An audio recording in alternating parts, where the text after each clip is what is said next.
Hi there, this is Ken Hackshaw, and welcome to another session of Risk Unfiltered. We have been trying to get this business owner for quite a while now, and we were fortunate to lock her down this evening. None other than Stephanie Pemberton. And Stephanie, welcome to Risk Unfiltered. Thank you for taking the time. So, Stephanie, for the folks who may not know much about you, why don't you tell us a little bit what you do and how you do what you do? Sure, no problem.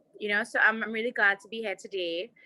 It is my day off today, so Great. I get to talk about risk and business in a more casual setting, which is nice. So my businesses are basically, I have 4 different companies. One of them is called Bad Granny Media. So we do media production, film, and we basically do that for companies. So we market their products and stuff like that. There's another company called Decoded, which is a TV show on real estate design, construction. You could find that on decodedcaribbean.com. It really explores the entire real estate and architectural landscape in the Caribbean and the individual identities that come from really amazing, great architects and designers here. There is also another show that we have that is just Bad Grannies. Then there's Planting Seeds, which I'm sure we're going to be talking a lot more about in this session, which is an entrepreneurship development company, TV show, magazine, and also recently in the past year, a digital marketplace with a trajectory for us to do a lot more in terms of creating the ecosystem, collecting financial information, distributing grant funding with different partners, and just playing our role in terms of development. So that's basically what I do. And wow. Those are the and you still had time to take a day off today? I did. I had to, because as an entrepreneur, you go every single day. There's troubleshooting, there's people, there's staff, there's sales, and how fast everything progresses really depends on how fast you are able to push. So I constantly am pushing every day, which is so do you still consider yourself an entrepreneur, or do you consider yourself a business owner, a mature business owner? Do you still see yourself as operating in the entrepreneurial space? Yeah, I mean, all of the businesses are all set up and they function. A lot of them can function. Most of the functions are done without me now, but I 100% still see myself as an entrepreneur, because within every business, while we've already have an established base, there is still growth potential in different sectors of every business that I own. That's interesting. Innovation, there's constant change. It's good to have a really diversified set of business segments in your company, because when one goes down, more than likely the other one brings it back up. So I spread my risk out a lot in terms of what the functions of the company does and how they all feed into each other. So yeah, I do consider myself that. I mean, I think a lot of people get to the phase where they end up building something great and then they just become a check signer, Okay. And so is it that you consider yourself an entrepreneur because you are still growing? Because you are, so you're not on the job today, but the business is functioning, yes? The operations continue, yeah? Okay, so is it that you still consider yourself as an entrepreneur because you're still developing new businesses or still seeking new businesses? Or is it that you still see yourself in that growth space? I think it's both. But I think that's basically how it'll be with me for the rest of my life.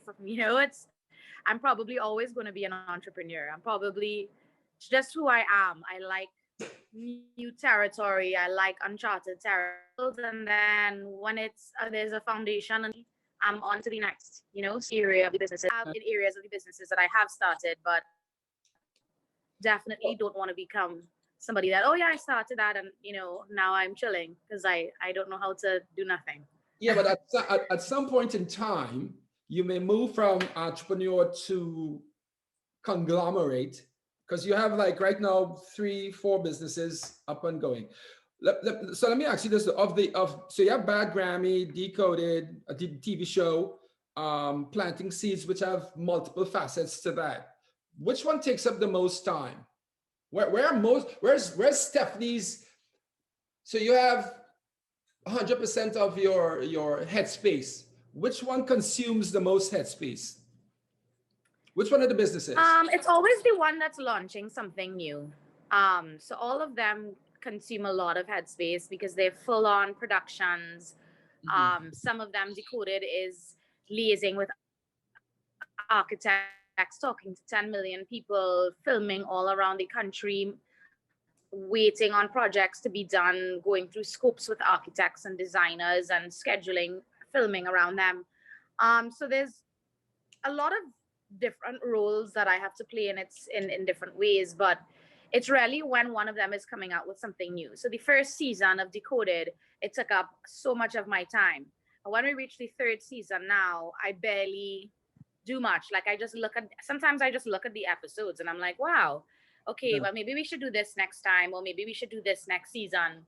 But in terms of building it out, I do it myself and then find someone to replace me along the different steps. Okay. The same thing now. The planting seeds takes up the most time now because we're building out the digital marketplace and delivery service.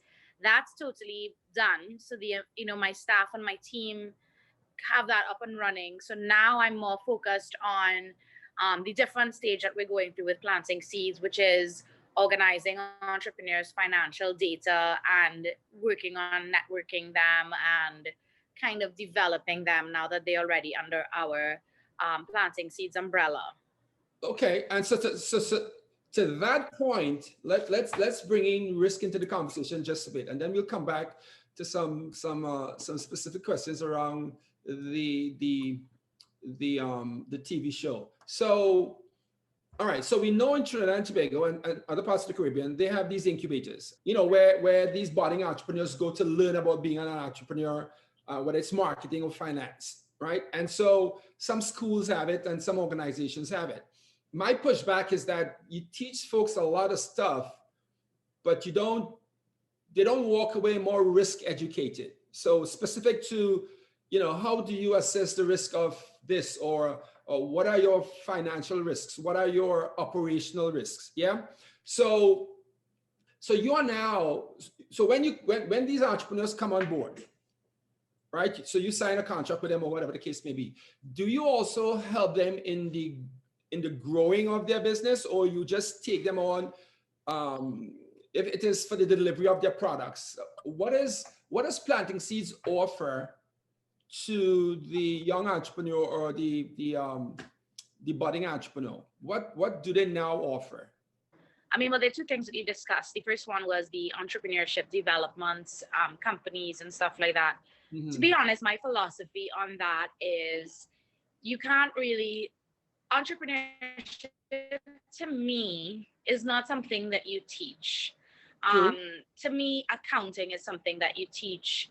Maybe HR and leading people is something that you teach. Marketing, digital, those are tools that bring together a business. But an entrepreneur is somebody that naturally wants to create, wants to, I can identify gaps in the market, and just really has a tenacity of purpose to get things done. Like that's really what an entrepreneur is. So there's Right. no way that you can actually, I mean, you can tell people to do that, but for me personally, no one ever taught me how to be an entrepreneur. I Right. felt as though I learned more by just taking in my surroundings, by meeting other entrepreneurs. The best advice that I've ever gotten was being exposed to so many top business people, both local and internationally. And when I have one conversation with them, I learned 10 different things about my business that I could implement right Right. away because they are living it and breathing it and are part of it. So unless I have a teacher that is, you know, a master entrepreneur that has built multiple businesses, I probably wouldn't really think that I could Listen to them. learn how to be an entrepreneur from somebody who is not, And you so know? that is such a Um, great point. That is such a great point. If I use your knowledge, your definition of an entrepreneur, I will consider myself one, because I am constantly reinventing, um, and existing entities into another entity. So I tell folks, if you haven't fought some of the battles I have fought, it's very difficult for you to come into my space. So I don't want you to be just academically trained. There has to be something practical about it. So you would have to fought certain battles. Yeah. And which is analogous to what you're saying. Someone who have learned or studied entrepreneurial science or whatever can't come and have a conversation with you unless they have been an entrepreneur or they're working in the entrepreneurial space.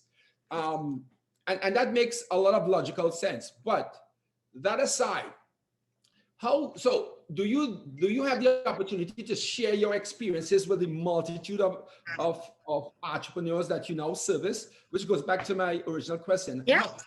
What do you offer? Because what do we do? So what we do is we have a digital platform for them, and so we basically it's online.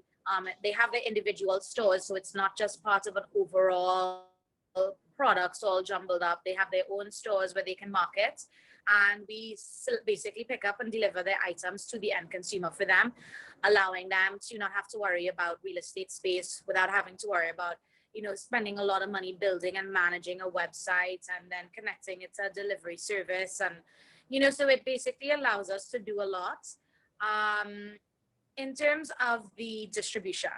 Then when you get into the Planting Seeds network, we have multiple groups. We put people into batches, and then we have different campaigns that we run every single month. So one will be an Easter campaign. Who wants to be part of the overall Easter campaign? Then we show them how we're finding innovative ways to attract sales, how we're doing our graphics. We also provide them with professional photos and photo shoots and graphics and videos to promote and market their product. And they learn from a lot of these natural group sessions that come along from actually us selling. So they are getting not just feedback from a marketing, business, sales perspective, but they're seeing that feedback transition into us using it to reach the end consumer. So it's almost like real life learning. That's the marketing side of it. From the operations standpoint, there are a lot of people that are on the site that do come to me and say, I need to fix this, I need to do that. Sometimes I don't have the ability to talk to everybody, but I do hold certain sessions sometimes. But then when we get grant funding opportunities for entrepreneurs, I do sit down with them and go through their business plans and overviews. So I do a quick overview with them. With the two main things that I think that people don't understand, and the two things that I have withdrawn from working with SMEs for so long that they always make mistakes on. And really and truly, yes, there are projections and weighted average cost of capital and your beta to figure out what the value of your company is, and all these great tools and things to make a business plan, a nice 50-page package.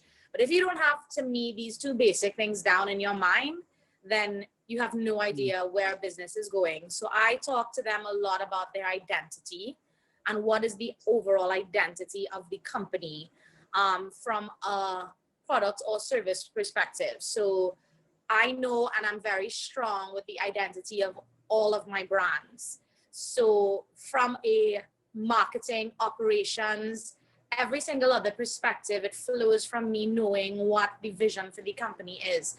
Planting Seeds is an entrepreneurship development company.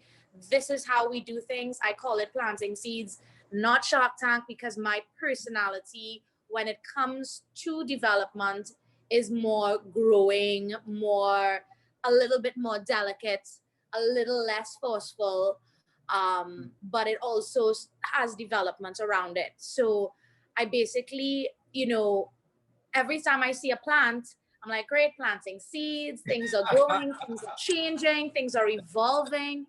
I know very strong and feel very strong about that. So any entrepreneur that comes into my network, I know that that's what I want, because they are my customers essentially. I want them to feel like they're growing every day. I want them to feel like they're bearing fruits. I want them to feel like they're expanding and the garden is getting even bigger. So when you have that overall understanding of what your brand is, whether you are selling, whiteboards or jars or granolas, whatever it is you're selling. The point is that if you understand why you're selling it and you have a real purpose behind selling that particular item, you're going to be really successful, and your marketing campaigns coming out of that will just start flowing because you're already connected to what you're doing. The second mistake people always make is their costing. They just don't cost their products good. They don't include many of the times their own personal labor. Yeah. And so you held them along that space as well? Yeah, I go through full cost analysis with them, and we price out their product. We take a look at competitively what the market is offering, what are the strengths and weaknesses of their competitors. So as a small business entering a market that has big global players around it, how do you enter that market successfully? And regardless of whether or not there's a conglomerate giant, there are strengths and weaknesses in everything and everybody. So if you're going after a conglomerate, you know that that conglomerate cannot change and evolve very quickly. They can't come out with a new product tomorrow. So if they have branded flavors that they do all the time, boom, you come out with a fusion mix and push it really, really hard so that you start owning that little product line and people look at you for the fusion. It's going to take them a little while to catch up and execute that globally. So there's plenty spaces where you can look at your competitors. So who are your, specific to planting seeds, and then we'll talk about Bad Granny, but who do you consider competitors for the planting seeds business in Trinidad and Tobago and the wider Caribbean? Who's like your number one competitor? Or do you now just like own that space? Well, to me, then it goes down to me knowing my brand. My brand naturally says entrepreneurship development. So anybody that is interested in entrepreneurship development, to me, is not a competitor. They are helping me build an ecosystem that I'm trying to create. So I look at people who are enablers to what I am doing as well. But there are different institutions that come out in the entrepreneurship space, and they want to, they take the grant funding out there, they take the financing that's out there, and then they spend so much of it on things that entrepreneurs don't actually need. So that's what I kind of fight against. So like when an entrepreneurship development company comes out, like I'm looking in and I'm seeing, okay, how are you getting funded? No problem, but you're taking these resources. Are you really doing what the entrepreneurs need to be done? You know what I mean? Even finance companies that want to come in, everybody's now trying to attach themselves to the SME market. I see it all the time. I can look at those institutions as my competitors, but no, I'm fine that they're offering financing rather than where I push more investments into entrepreneurs from the show and finding investors from them, and also grant funding. But they want to offer loans. I just, I say to myself, I hope you all are doing the right thing and not looking to make a quick buck, because sometimes an entrepreneur may not need to spend $10,000 on a new laptop right now and pay 15% interest on it. Maybe they should learn to live without it for a little bit, get things done on their phone. Maybe they might find they don't have it. And I say that specifically because my laptop was destroyed the other day. And then I was like, you know what? Am I going to spend $10,000 right now to just get another one? Let me just see for a little bit how I go along without it. And I've been doing just fine, and $10,000 is another employee that I can get. That's going to help me even further.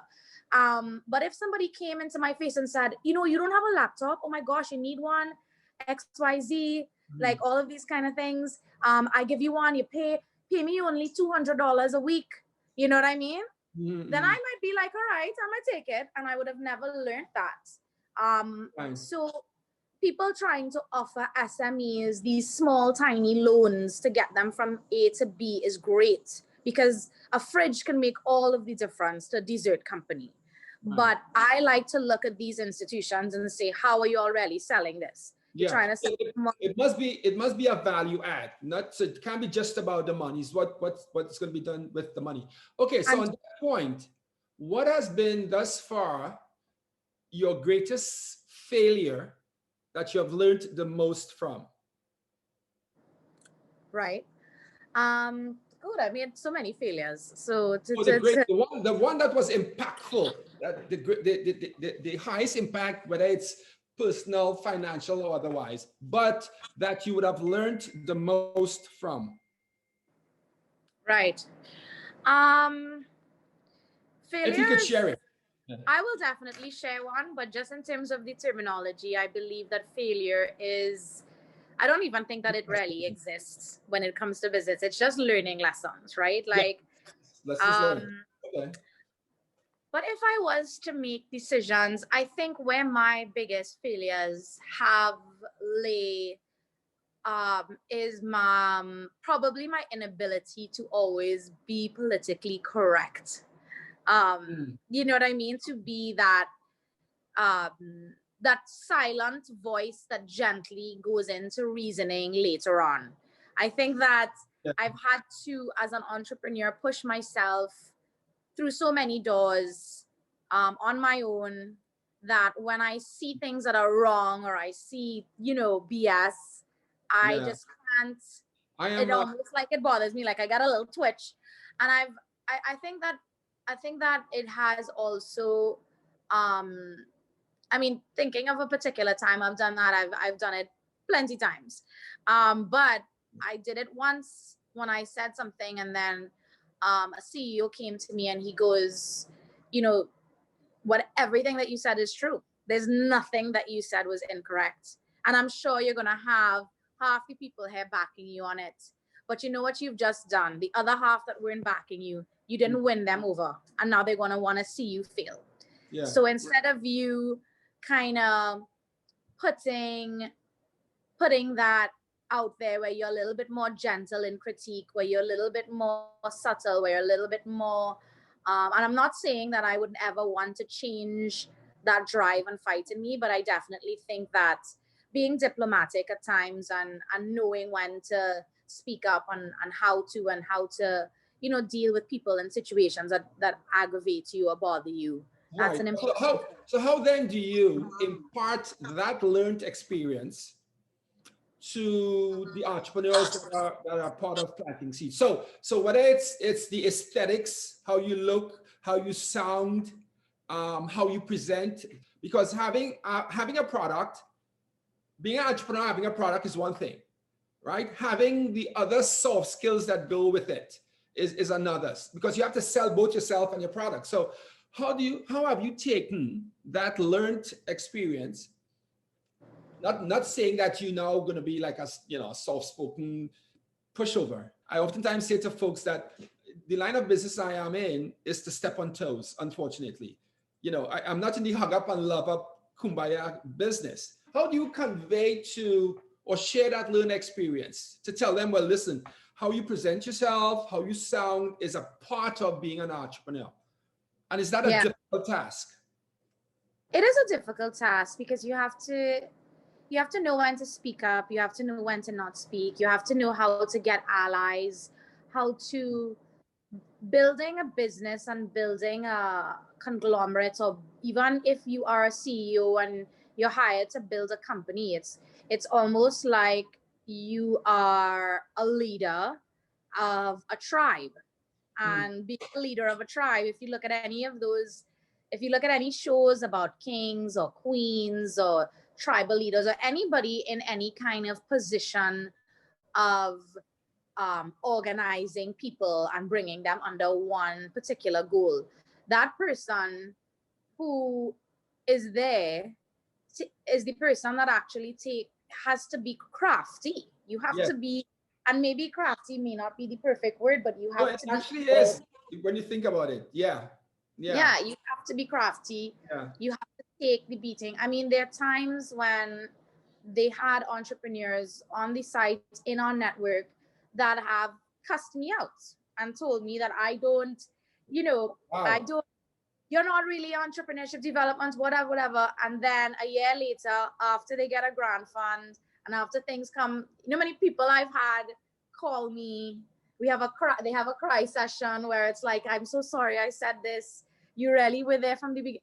So it's like, you see all anybody that's in a leadership position or a CEO or a founder, you have to be prepared. You have to be prepared to take betrayal, to forgive, to understand that your role is there to serve, and you have to be a little bit thick-skinned. You have to be smart. You have to be wise. You have to manipulate your way around situations sometimes.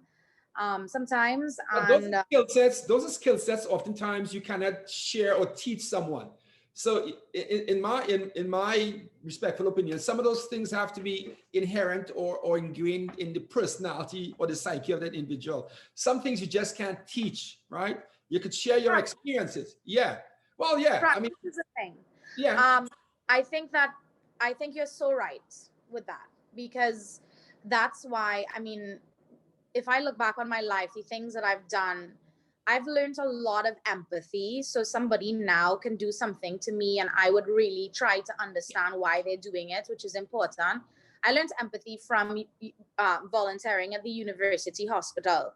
When I was in school, I had to wake up at 5 a.m., go through snow, and they put me into the IV therapy clinic, and I had to basically sit down and talk to cancer patients, people who were dying. They thought I was the Trini girl in Canada, and they thought they did a test with me, and they said I would be best suited in the IV therapy ward where they are like the sickest people. Go talk to them, make them happy. So I was like, okay. It was taxing on me. It was actually taxing, because these are people that some of them died. If I'm having some mental challenges and stuff, so instead of calling Dr. Phil, I can call Stephanie Pemberton and have a conversation around my issues and my challenges and stuff, right? I can do that. Well, I would suggest you go volunteer at the university because you will get a lot. No. That's why you go to do these focus groups, like what you're doing right now on interacting with me. I am learning here. I am expanding things that I'm doing and interacting with a different person. And then when I meet somebody like you again, I might be more adept and I can have conversations and say, there's this guy that I did a podcast with and he shared this. And then that makes me more sociable with them. So it's really something that you can just go out in life and learn, baptism by fire. You have to experience it. Yeah. Exactly. So it goes back to my point. There's some skill sets that cannot be taught. You have to live it. So like in my space, risk management has become like a life skill, right? So entrepreneurship may be such a discipline as well. It has to develop. It needs to be organic as well, because you have to grow and you have to grow with your business. So, okay, what has been your greatest success business-wise, without giving too much details? What has been your greatest success? Knowing and finding my purpose, I think. Yeah, I've gotten deals and cut contracts and I can say those things, but really and truly, I was an investment analyst and a financial analyst before. I did loans before. And when you figure out what you really, really are called for and what your life and model, all of the doors open. I think my biggest mistake before I found my niche was trying to just be the best at something, because that's where I was told I needed to go. You needed to work in the banking industry. You need to become a CEO. This is the trajectory to success. And I was constantly battling in it. It was just not working. And I think that my biggest success is realizing when something doesn't work for you and saying goodbye to it and being okay to letting go and starting something new until you find this flow that says, I'm supposed to do this. Because that's the crux of a business. Like nobody can do a planting seeds like I can, because I know this is my purpose. I know it flows in my life. So I think that's a big success for me. in terms of That's that. that's a brilliant example. And to that, I'll ask you the question I've asked everyone. And I remember having the conversation, the podcast with Private Ryan, and I asked him this very same question.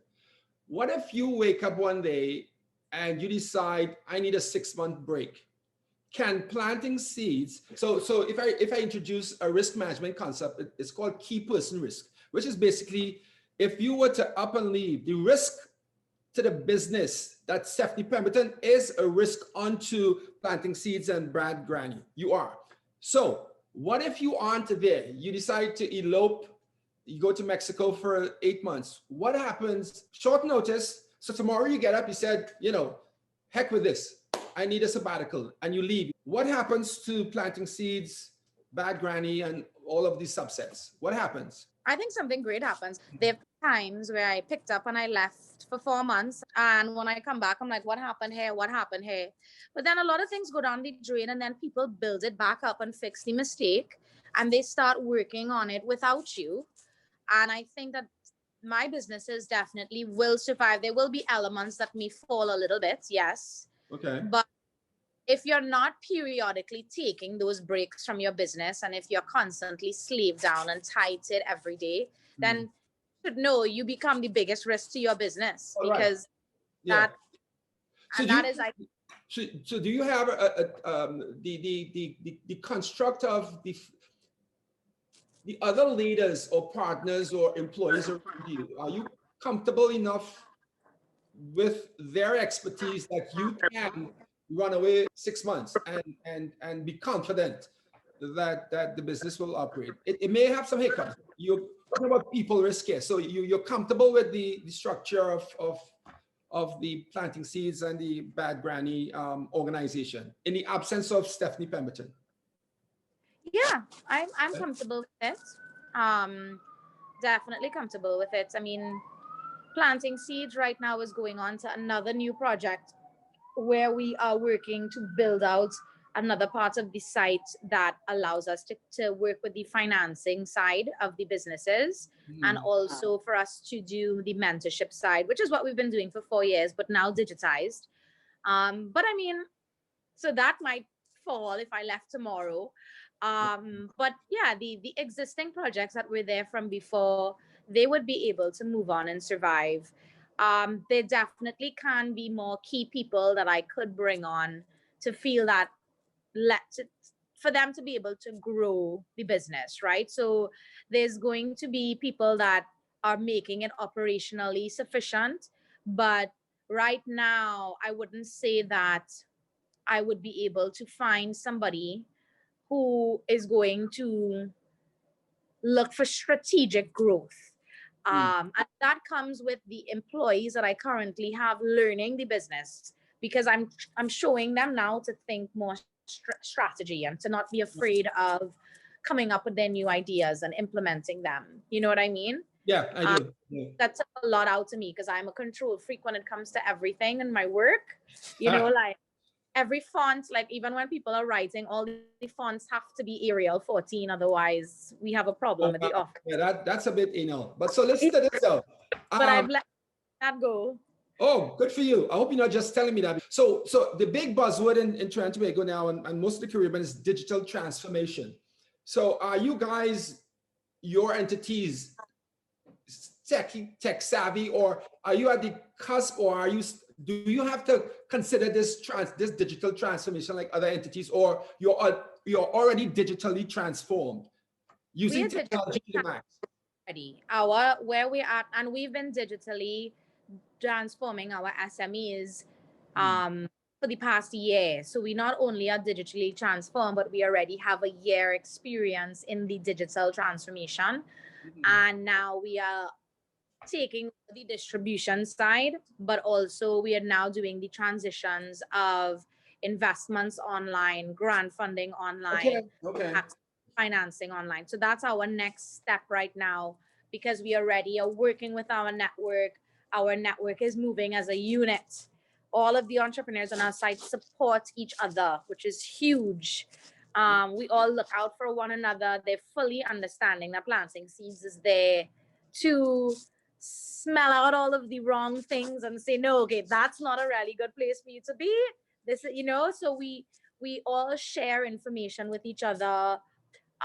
We creating an ecosystem together, like all of the people on planting seeds. Even when we like add fees to delivery fees, I put a little voting thing on it, and we all vote. I vote with like 300 people, and they are the decision makers of the sites mostly.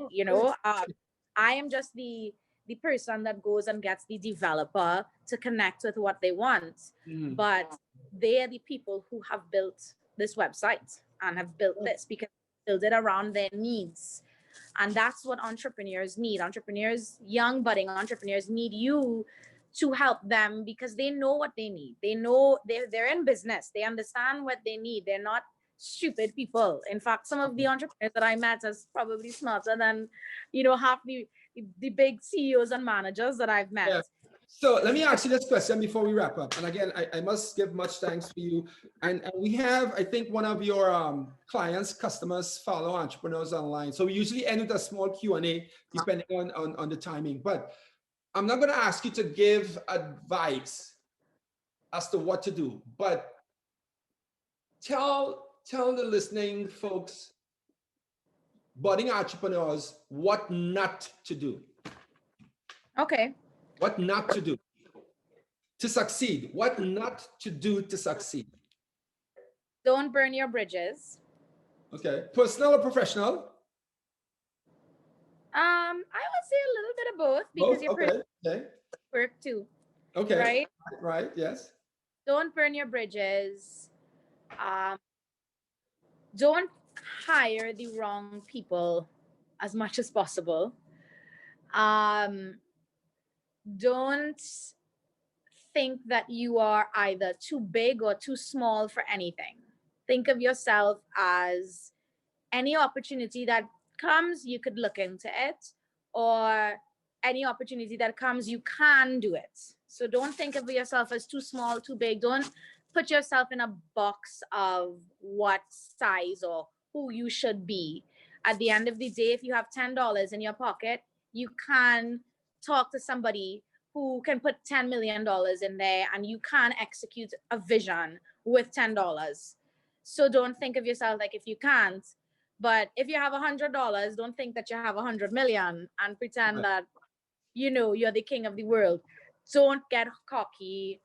Don't overestimate who you are, because I've seen that happen a lot. And then people crash and burn after, because then they've built up all of these things that they're supposed to be to everybody else. And then when they're not, it hits them really, really hard. So become something first, and then after say, yep, I did that. And then there's no expectation anymore. You're free to go do something else because people already know you for it. You're not constantly struggling to catch up for something that you said that you were going to do. So don't ever. That's an interesting don't do list. Very interesting. Yeah, very interesting. So Shauna, do you have a question for Stephanie? I want just to comment on the last point that you made in terms of not putting yourself out there to be something that you're not, and then having to play catch up, with that image that you put out. That is very key. Interesting. I've seen that a lot as well too. So yeah. So let's put Stephanie on the spot, Shauna. How has that experience being part of planting seed for you? It transformed things for our business, honestly. Ooh, you go, Stephanie. Because it started during the pandemic time when it was difficult for us to even try and get into stores. So we had an avenue where we could get into the hands of, we'll get our product into customers' hands. That really turned things around for us in 2020. So I'm very grateful. Good. Well, a testimonial. Do you know who Shauna is, Stephanie? Yes. Yeah, I know.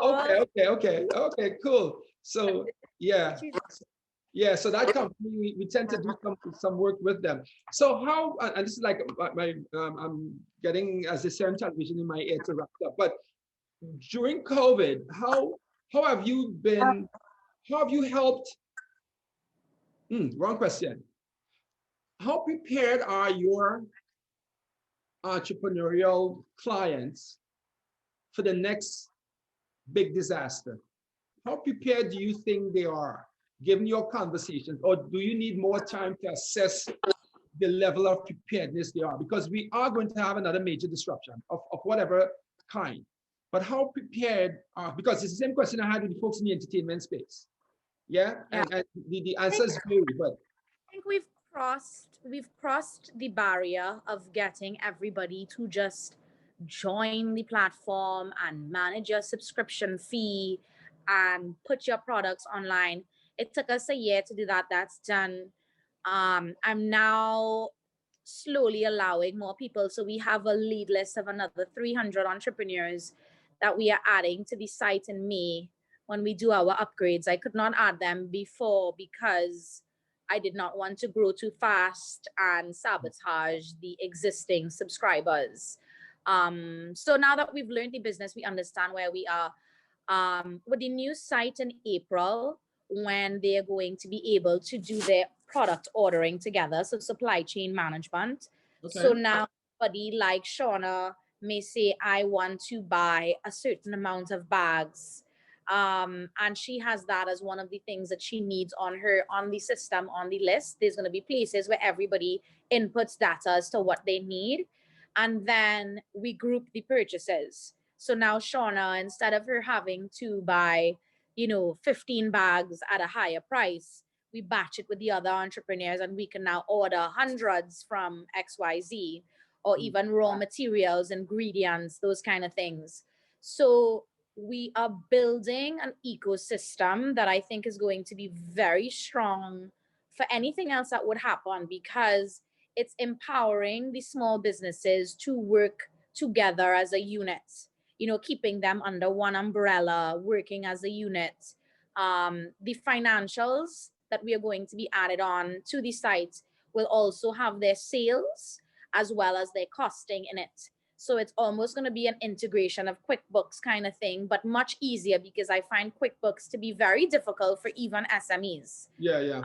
It's a little complicated. Yeah. If you don't know what you're doing. So we're working with Aegis Business Solutions to develop the back end to make sure that people understand that if they put something into this little box here, that's what it actually means. This is a raw material cost. This is not an overhead that goes into your expenses. This is you pricing out your product.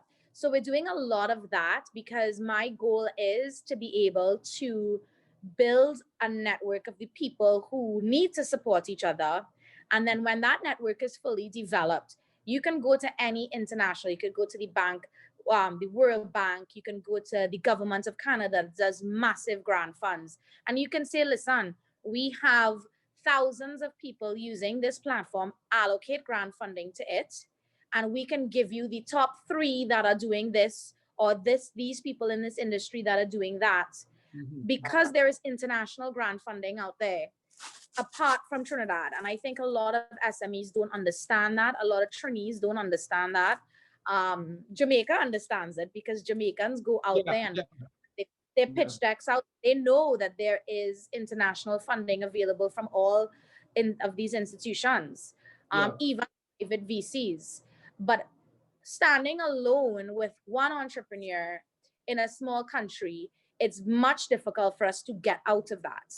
But as a whole community working together, developing, working our own ecosystem and going for it, that's where the strength is. The strength lies in us. That's been the success of Planting Seeds. There are people that come out with other platforms that were similar, other things that were similar, but going back to the brand identity that I said that you need to have from the start, Planting Seeds has always been a empower the people type of brand. You know what I mean? And that's come from, my objectives from way before. Like, I want community. I want the vendors to be able to work together and win.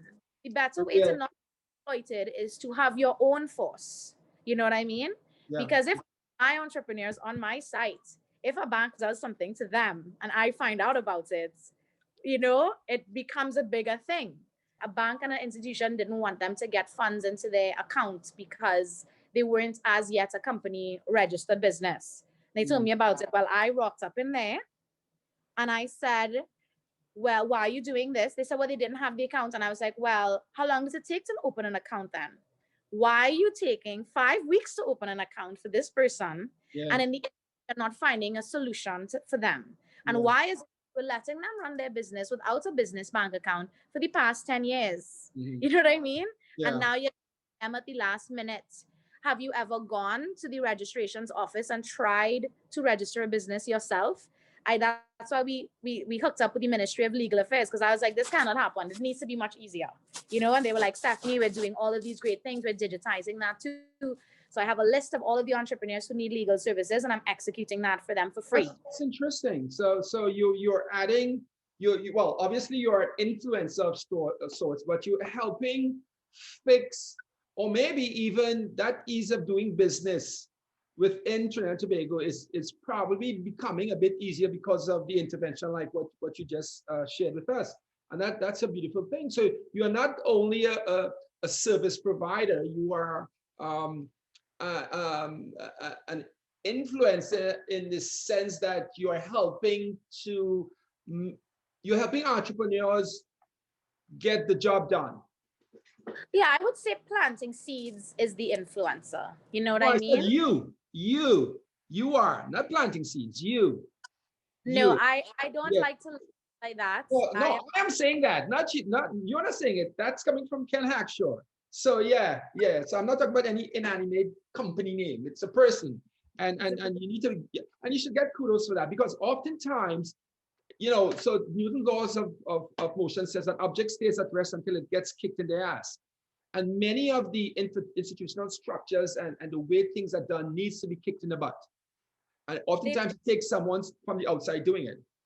And planting seeds does just that. And that's how we get their attention. But it's because the entrepreneurs are all understanding and that we're working together. I can't go and tell the CEO of a bank something, I mean, just by myself, but I can when you are doing this to 300 people in an ecosystem that I have already known about. And now you have to fix it. The problem is not that one guy. The problem is you. So it gives you more strength. Yeah. But I definitely, the whole influencer thing, me personally, I was president. You don't have to agree. Just accept it and move on. You don't have to agree. So, but you are, and you know what, Stephanie? So I can talk about, this for the next hour and a half, but you have things to do, and I'm being pulled elsewhere. So I want to thank you so much for taking the time. We have been trying to do this. And for those listening, I have a bone to pick with Stephanie, where she left us hanging. It's a major thing, but she's going to make up this year. I'm going to make up for that. Sorry, I wanted to be there. Yeah. I know things need to go. You're wearing so many hats. So we are proud of what you're doing, but obviously you're cognizant of the dependency that the 300 entrepreneurs have now on planting seeds, like Shona, who's here. So they are dependent on you and your entity, Planting Seeds, providing those services for them to excel and to succeed. The next time we chat, we will speak to, how are you protecting the Planting Seeds from strife and from the outside in and from the inside out. So Stephanie Pemberton, it was so good talking to you. Go forth and continue to grow and multiply the business. We will chat at the other end. All right. Okay. Bye. Bye, Shona. Thank you. Cheers.